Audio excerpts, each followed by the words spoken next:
Today, I will teach you reproductive health.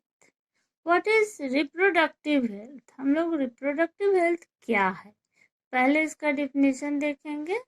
ये new chapter है, most important chapter है, इससे क्वेश्चन आएगा ही.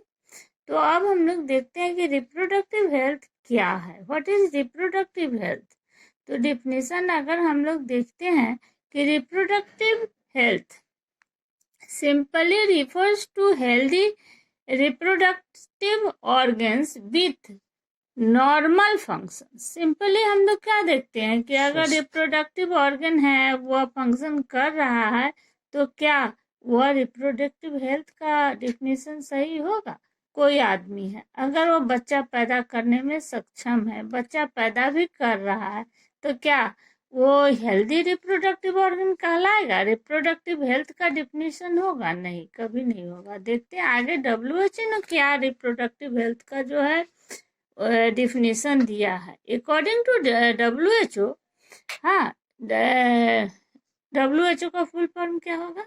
World health organisation. एक ऑर्गेनाइजेशन है जो कि पूरे वर्ल्ड के हेल्थ के बारे में हमेशा जानकारी रखता है. कैसे क्या होगा, कौन बीमारी आया, उसका कैसे वैक्सीनेशन होगा, इम्यूनाइजेशन होगा, क्या बीमारी है वर्ल्ड में चल रहा है, इसके बारे में कौन हम लोग को नॉलेज देता है? कौन पूरा लेखा जोखा कौन रखता है? तो WHO, health, world health organization. हाँ, तो उन्होंने जो डिफिनेशन दिया किसके बारे में?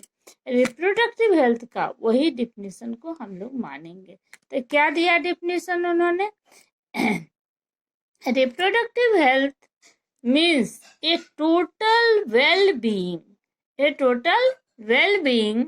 in physical तो हो गया, physical, emotional, social and behavioral aspect in reproduction. WHO ने क्या क्या एस्पेक्ट को लिया?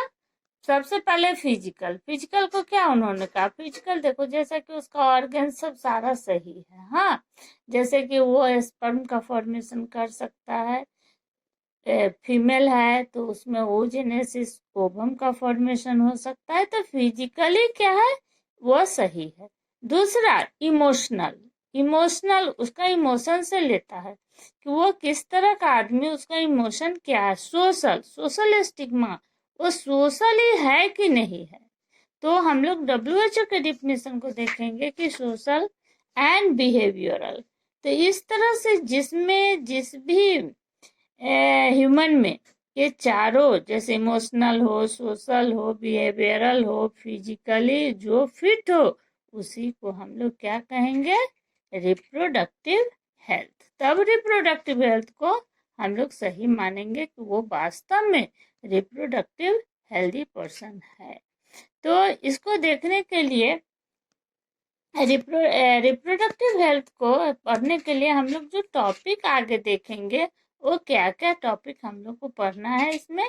तो डिफिनेशन के बाद देखते हैं कि कुछ प्रोग्राम्स, हाँ, कुछ प्रोग्राम्स जो, जैसे ही हम लोग का ये कंट्री जो है वो सबसे पहले जब हम लोग का इंडिया में ही क्या हुआ था कि फैमिली प्लानिंग, हाँ, programs involve in maintaining reproductive health. तो ये रिप्रोडक्टिव हेल्थ के लिए कुछ प्रॉब्लम्स एंड स्ट्रेटेजीज को बनाया गया. कौन बनाया? गवर्नमेंट ने देखा कि कुछ प्रॉब्लम है, और तो उसके लिए क्या बना? स्ट्रेटेजीज. तो जब प्रॉब्लम आएगा तो उसके लिए कुछ रणनीति तैयार किया जाता है. तो किसने किया होगा? गवर्नमेंट ने. सबसे पहले जब हम लोग का देश आजाद हुआ, तो पहला कंट्री है वो है इंडिया. हाँ, उन्होंने program involve in maintaining reproductive health. Reproductive health के लिए सबसे पहला कंट्री है वो है इंडिया. जैसे ही हम लोग का 1947 में देश आजाद हुआ, उसके बाद क्या उन्होंने एक प्रोग्राम लाया 1951 में. एकदम डेट याद रखना, 1951 में कौन प्रोग्राम आया? Family planning program. किसने लाया? हमारे गवर्नमेंट ने। फैमिली प्लानिंग प्रोग्राम जो था वो 1951 में आया। और क्यों आया? क्योंकि रिप्रोडक्टिव हेल्थ को देखते हुए एक प्रोग्राम लाया गया। उसके बाद वही फैमिली प्लानिंग का दूसरा नाम, प्रोग्राम तो वही है, लेकिन क्या हुआ, एक दूसरा नाम 1977 में एक दूसरा प्रोग्राम लाया गया जिसका नाम रखा गया reproductive and child health care. हाँ, child health care programme, RCH programme. RCH, R से रिप्रोडक्टिव, C से चाइल्ड एंड H से हेल्थ केयर। तो reproductive and child health care, तो देखा कि यहाँ पर रिप्रोडक्टिव चाइल्ड हेल्थ केयर एक प्रोग्राम का नाम दिया गया। हाँ, इसको हम लोग शॉर्ट में RCH प्रोग्राम भी कहते हैं। तो इसके अंतर्गत हम लोग एक जो रिप्रोडक्टिव हेल्थ का डिफिनेशन देखे हैं कि वो कैसा होना चाहिए, physical, emotional, social and behavioural. तो ये सारे एस्पेक्ट को देखते हुए इसका कुछ जो प्रोग्राम्स था उसका क्या हो गया, problems associated with reproductive health. तो कुछ प्रॉब्लम्स जो था वो उसके बारे में रखा गया, देखा गया, problems associated with reproductive health, जिसमें था कि lack of awareness in the people. क्या था? अवेयरनेस। जब प्रोग्राम आया तो उसमें सोचा गया, रखा गया कि हमारा जो पीपल है उसमें कुछ अवेयरनेस दिया जाए। किस तरह का अवेयरनेस दिया जाए? जैसे छोटे बच्चे, उसको लैक ऑफ अवेयरनेस, कुछ उसको बताया जाए, जागरूक किया जाए कि किस तरह से हमारा जो प्रॉब्लम है रिप्रोडक्टिव हेल्थ के बारे में, वो अवेयरनेस पैदा किया जाए। किस तरह से किया जाएगा? जैसे कि अवेयरनेस के लिए कुछ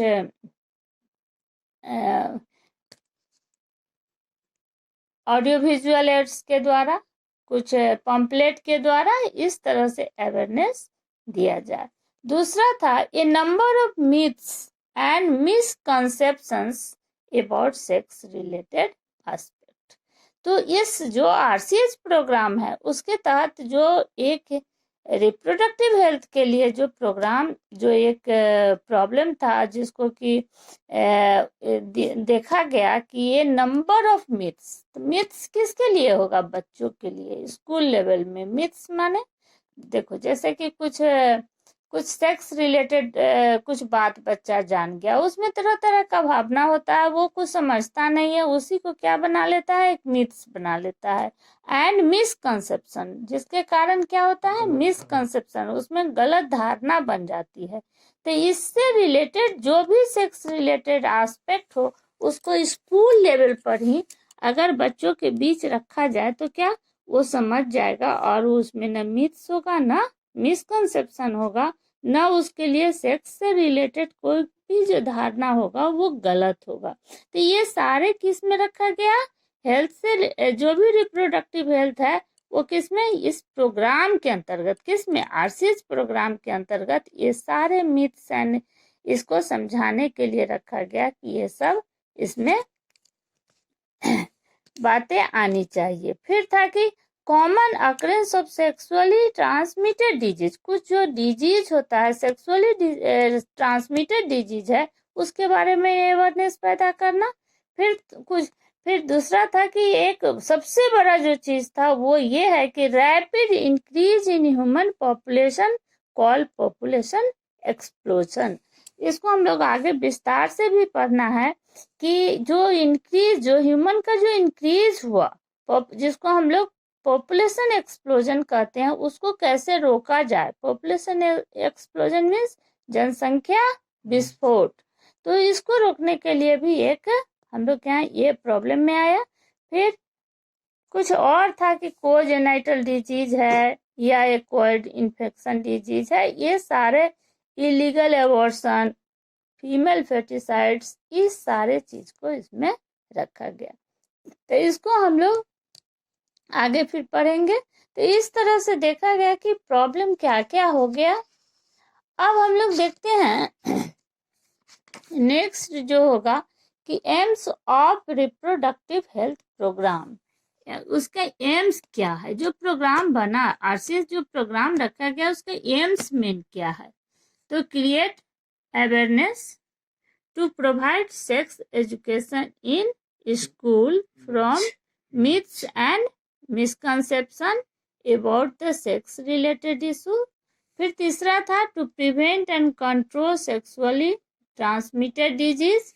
फिर था to educate the fertile couples, जो फर्टाइल कपल्स है जैसे कि जो मैरिजेबल एज ग्रुप है उसको बर्थ कंट्रोल के बारे में बताना कि कैसे बर्थ कंट्रोल किया जाएगा। आगे पढ़ेंगे हम लोग कि बर्थ कंट्रोल कैसे किया जाएगा बर्थ कंट्रोल के लिए।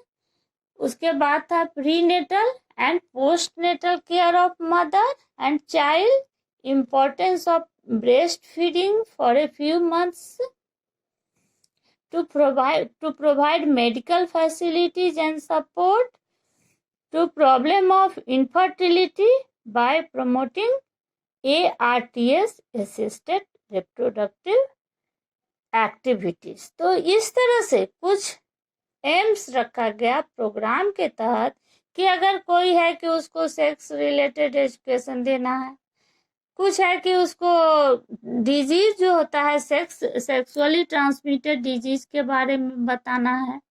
उसके बाद जिससे कि क्या होगा कि ह्यूमन जो रेस है उसमें अच्छा के लिए ये प्रोग्राम लाया गया कि ये सब जो है कि सेक्सुअली ट्रांसमिटेड डिजीज को रोका जाए। उसमें जो फर्टाइल कपल्स होते हैं उसको बर्थ कंट्रोल कैसे किया जाएगा हम लोग अभी आगे पढ़ेंगे कि बर्थ कंट्रोल के लिए क्या क्या है। तो देखेंगे कि बर्थ कंट्रोल में क्या होगा, कॉन्ट्रासेप्टिव का यूज करेंगे। फिर देखेंगे अगर कॉन्ट्रासेप्टिव के बाद भी अगर बच्चे का बर्थ कंट्रोल करना है तो क्या है, एमटीपी है। उसके बाद भी अगर कोई ऐसा है, ऐसा भी माँ पिताजी हैं जिनको बच्चे नहीं होते हैं तो उनके लिए क्या है, फिर हम लोग ये इसमें प्रोग्राम में है कि ART असिस्टेड रिप्रोडक्टिव एक्टिविटीज, उसको किस तरह से बच्चे असिस्ट किया जाएगा, किस तरह से उसको प्रमोट किया जाएगा कि बच्चे कैसे होगा, या तो टेस्ट ट्यूब बेबी द्वारा या जैसे भी, और हम लोग तरह तरह का मेथड अभी पढ़ेंगे। तो इस तरह से ऐसा नहीं है कि हमारे समाज में जो अभी हम लोग डिफिनीशन देखे अकॉर्डिंग टू WHO कि कोई भी पर्सन हो वो सिर्फ उसका ऑर्गन ही सही है तो उसको रिप्रोडक्टिव ऑर्गन अगर सही है तो क्या कहेंगे, वो रिप्रोडक्टिव हेल्थ नहीं कहलाएगा, बल्कि हमारे समाज में सोशल मेंटल, वही सोशल मेंटल जो कि बिहेवियरल और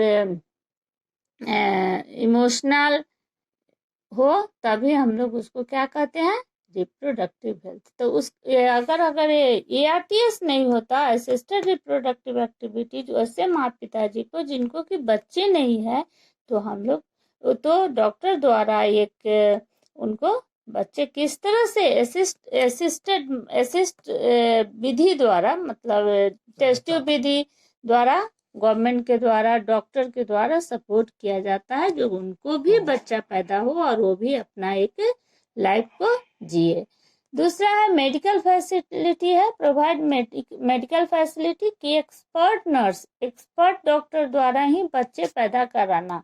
पहले क्या होता था कि बच्चा पैदा करने के लिए घर में ही अपना बच्चा पैदा कर लिया जाता था, लेकिन अभी नहीं, गवर्नमेंट के द्वारा एक ट्रेंड नर्स होती है, ट्रेंड होती है जो कि मेडिकल फैसिलिटी के साथ बच्चे को पैदा करना। नहीं तो पहले क्या होता था, माँ भी मर जाती थी, बच्चे भी मर जाता था, मोर्टेलिटी रेट जो था मदर का एंड चाइल्ड का दोनों का ज़्यादा था।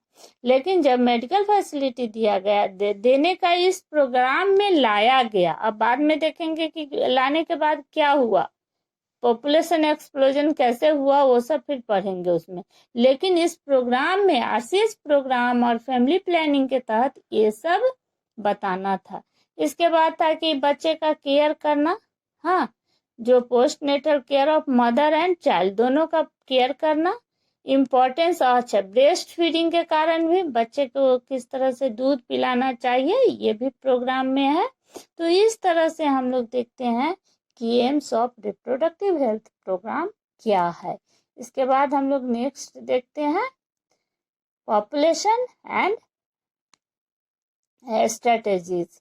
हाँ, पॉपुलेशन का देखेंगे, पॉपुलेशन एक्सप्लोजन क्या है उसको पढ़ेंगे नेक्स्ट में।